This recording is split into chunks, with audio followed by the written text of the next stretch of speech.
What's up? What's going on? Hide and read. I love buying books. You love watching the book hauls. It just makes sense. Let's do another one.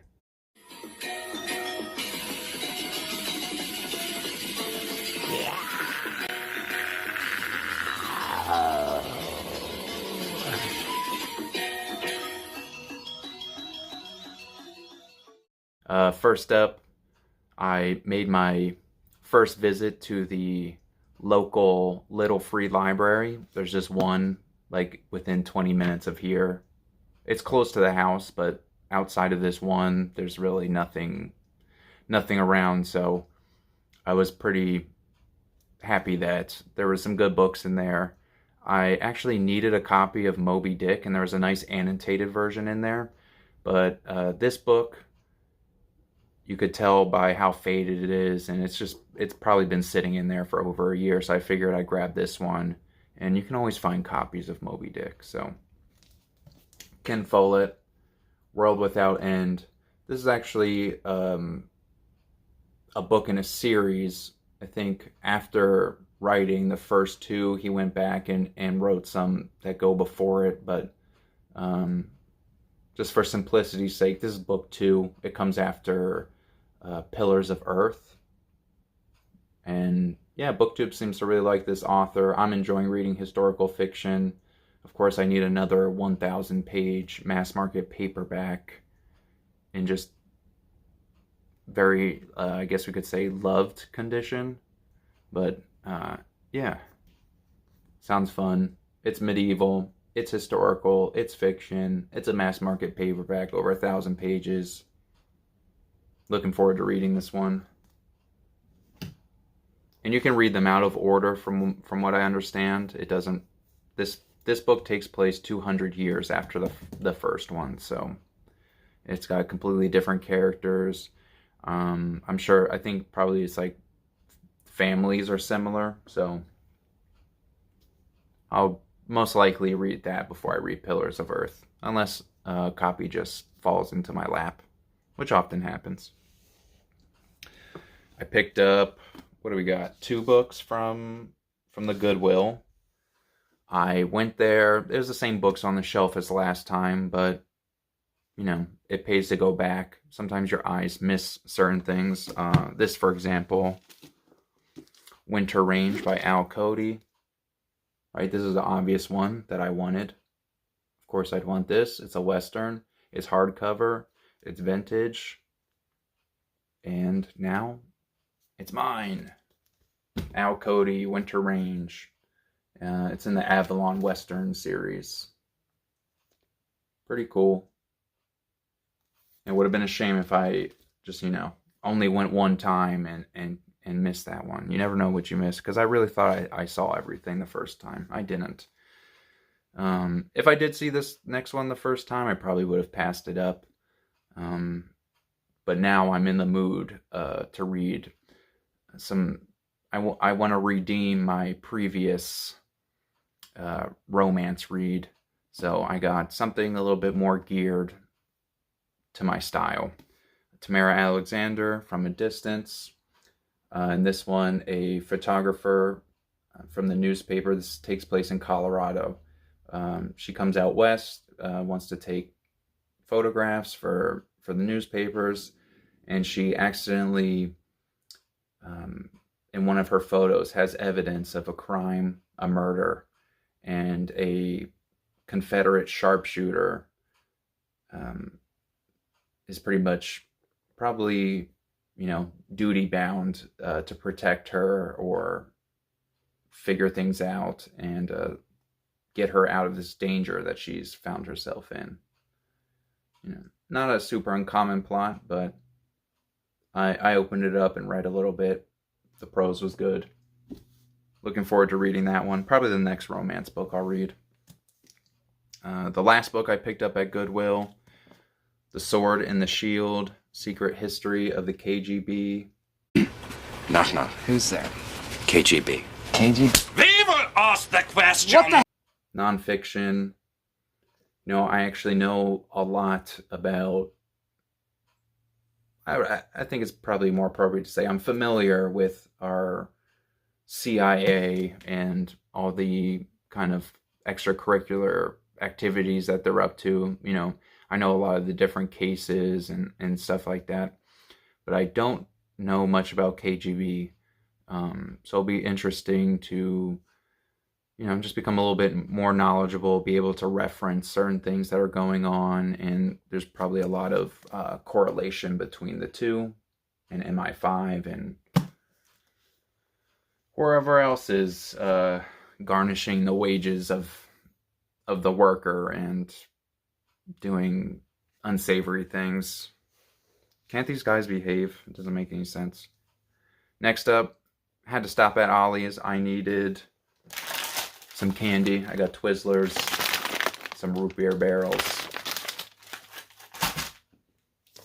and a book, a Western book, of course. Rod Miller, All My Sins Remembered.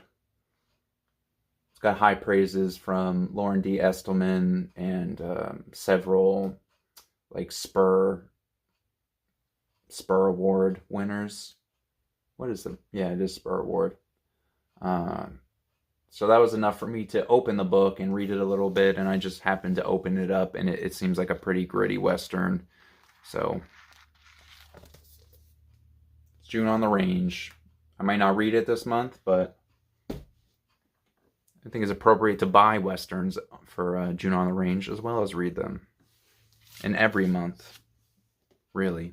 If you like Westerns, if you like reading Westerns in June, you'll probably like them in the other 11 months, so don't neglect your Westerns. How about this? The next one,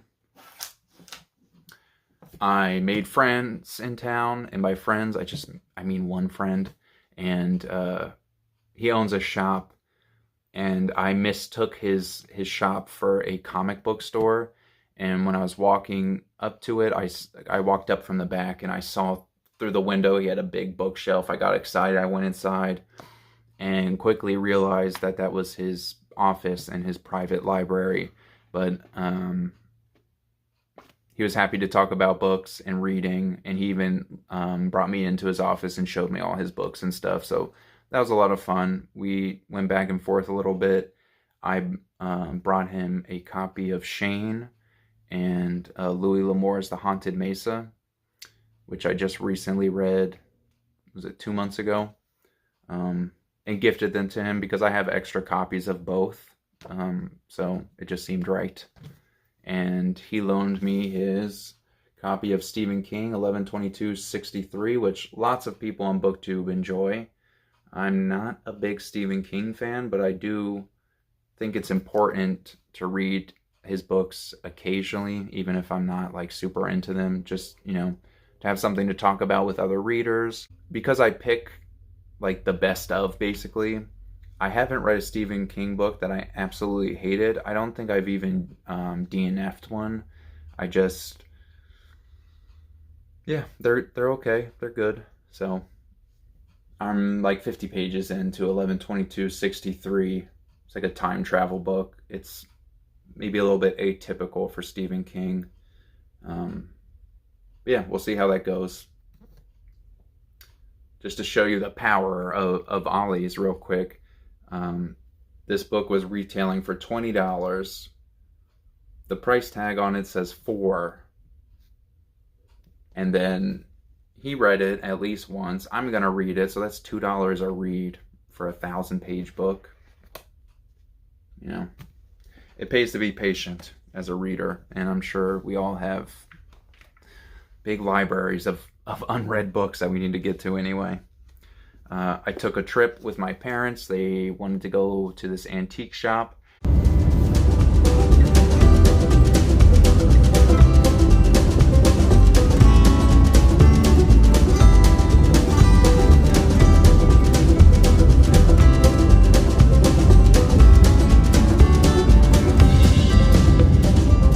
In this antique shop, there was basically a small bookstore, maybe like 10 or 12 shelves full of books, lots of old books, lots of books that have been sitting there for long enough that I got really good deals on some of them. You could tell that the books, because all the books were marked in pencil for the prices, some of them were sitting there when it was appropriate to price them much lower than they would be today. So I got some good deals.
I picked up, they had a lot of Gunsmith. Unfortunately, I have over 150 Gunsmith novels that I still need to get to that I own.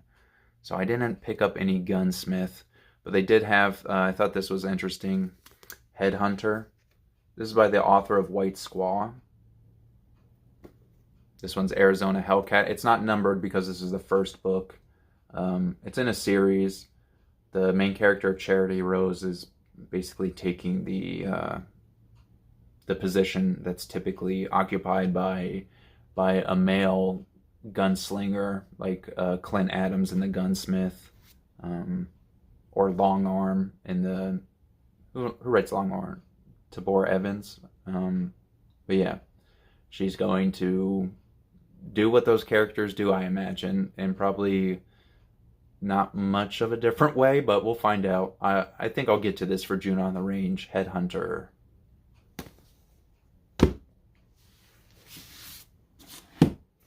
And I always like local history. Now I'm in a different state and in a different... this part of the state is different than like the coast or even the like center of the state. The geography is different. The people are different. And I was actually surprised. I didn't realize in North Carolina there's lots of different accents. Lots of different accents. I can't really pinpoint them yet, but I can already tell that they're from different people from different places. But yeah, that's just a little interesting anecdote. But Roaming the Mountains, John Paris. This is just different folk tales, local legends, and maybe a bit of history from the part of the state I'm in, northwestern North Carolina.